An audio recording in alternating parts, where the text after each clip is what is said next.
আসসালামু আলাইকুম। আমি কাবুলুল্লাহ চৌধুরী রানী। এখন আমাদের ঈদ আড্ডার শেষ পর্যায়ে আছি।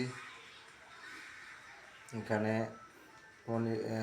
মনির আহমদ আছে, ইফাতুল্লাহ চৌধুরী আছে, আমাদের মতিন আহমেদ মামা শ্বশুর আছে। সবাই মোবাইল নিয়ে টিভি করতেছে। অনেকদিন পর আসলে আড্ডাতে বসছি।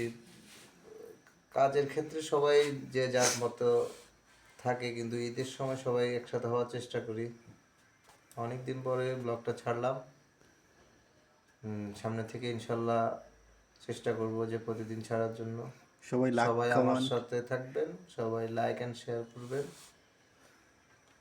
ঠিক আছে, জি ধন্যবাদ। আসসালামু আলাইকুম।